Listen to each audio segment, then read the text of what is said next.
All right, guys, welcome back. I'm excited for this video because we got a crazy shop update. First things first, we got heat installed. We're paved on the outside. These are all things we had spoken about in a previous video when we got the shop. We got some heat system installed in the shop. We have all the pavement done outside, so everything's smooth transitions. You're not bottoming out and scraping any mufflers. And also, we got a lift.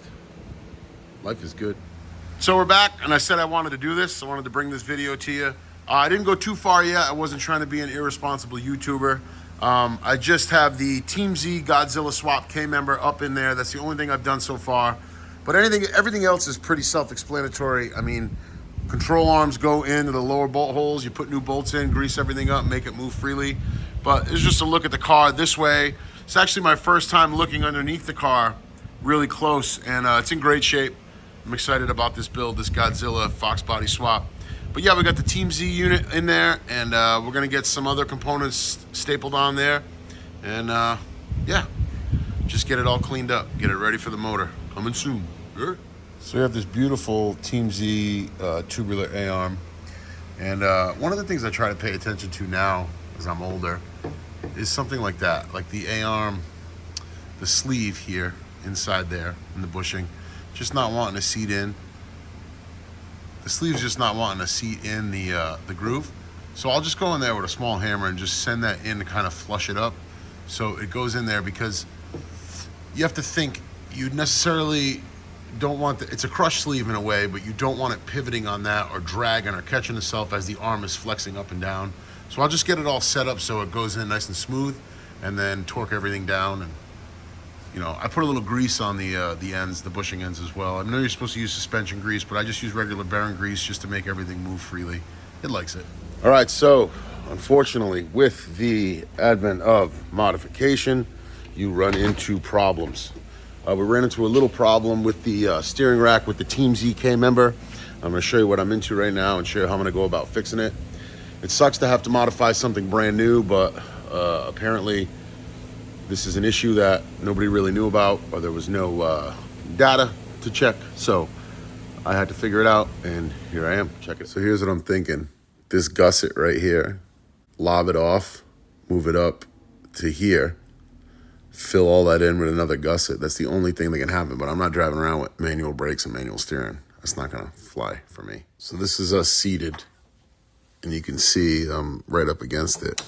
So it'd just be a matter of cutting this and just bringing it up. If you're worried about that supporting the motor and thinking it won't, it's all gonna fall on this gusset, and I literally just need to come up, like start the gusset, start that tube here and have it go to here, like there, just so I can get the lines on. That's really all that's stopping it. So that's where I'm at, and that's what we're gonna do.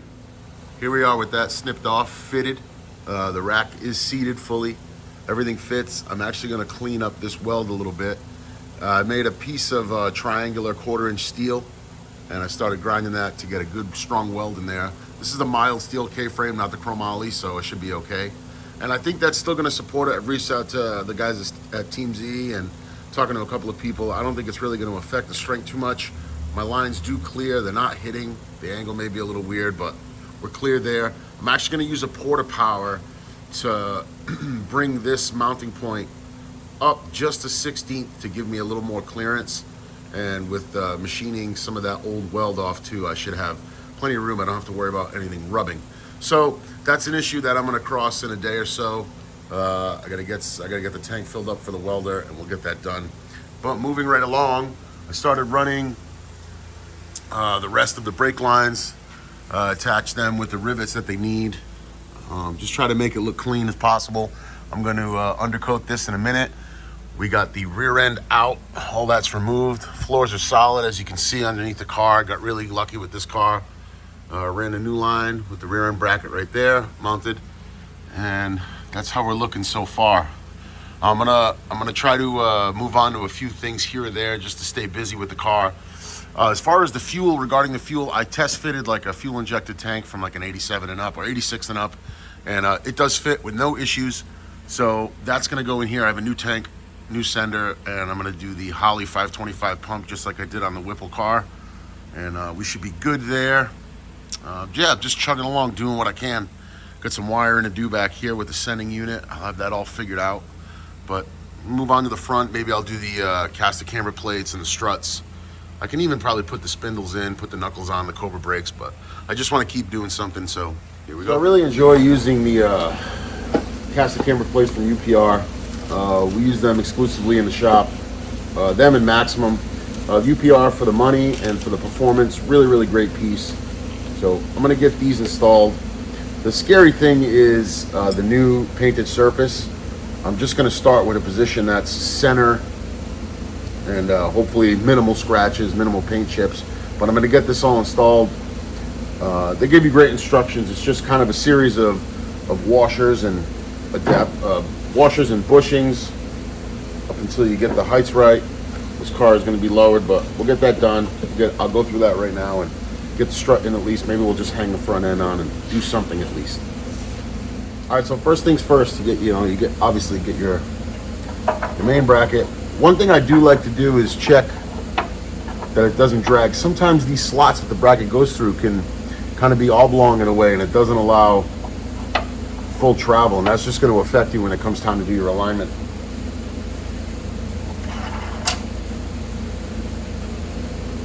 Like I said, the instructions too from UPR are really good. They lay out everything you need to do.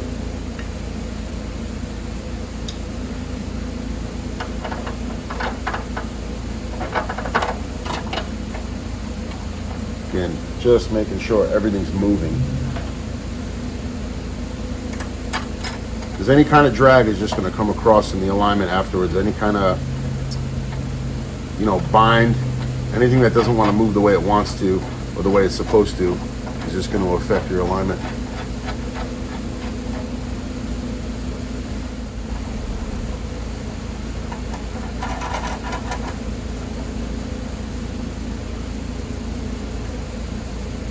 So I don't have an alignment machine, but I have friends that do, so I'm at the mercy of them. All I can do is kind of do it by eye, but essentially when you get done, there's one side installed, taken care of, and like I said too, is you want to make sure this is moving freely if it wants to. I got these kind of tight, but it's got its full range, no drag.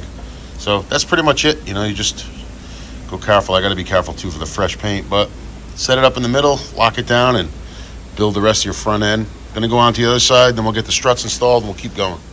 All right, so the approach I like to go here is I just get it assembled, build the entire strut.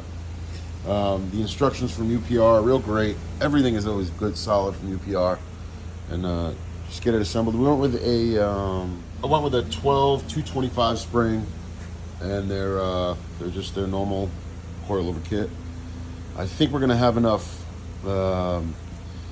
stepped washer adjustment. Sometimes you can flip these and go opposite if you want the strut to come down more. Yeah, it's like some weird science, but I'm just gonna whack this in for now and see what we get, and yeah, get that in. Get yourself in here, and that bottom washer on the strut plate is stepped, so you'll feel it kind of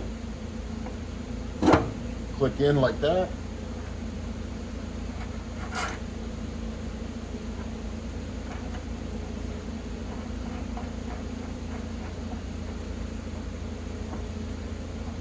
Now we get the strut installed. Built just easy like that.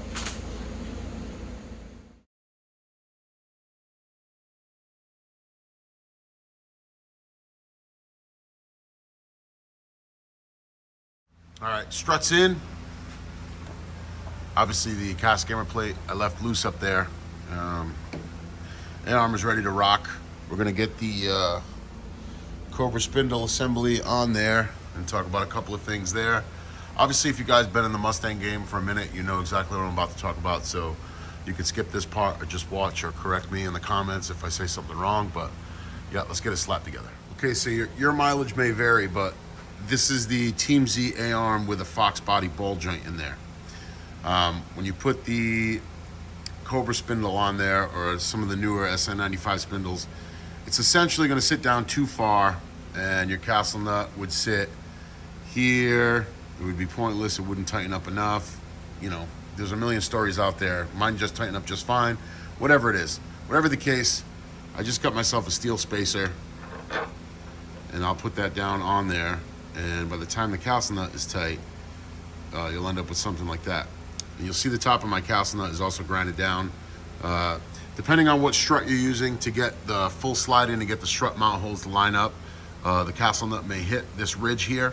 So instead of grinding the strut down and making it look like hell, I just cut the castle nut down and got it all set up. But I'll show you this all installed, rested on there, and you can see what I'm talking about. So you can see here, something worked out perfectly. Just getting that height there with the steel spacer. We have the castle nut working minty. You can see here, that hole does line up great, but if I had the extra height on that castle nut, it would hit the strut. But we're actually allowed to swivel in and out with all the room. So get that bolt installed, get the strut tightened up, and front end is essentially together.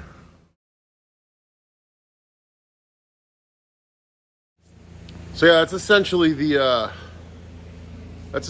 the suspension part wrapped up. I'll show you a couple of little things that we did adding on to that. Just getting the 4 wheels on, getting this thing ready to roll. Then we're gonna go over the motor. Just trying to do it in steps to kind of cover my butt. But yeah, we'll check out a couple other things, then we'll wrap this video up, and we'll see what we got for next time. Was able to take care of that gusset there for the K-member.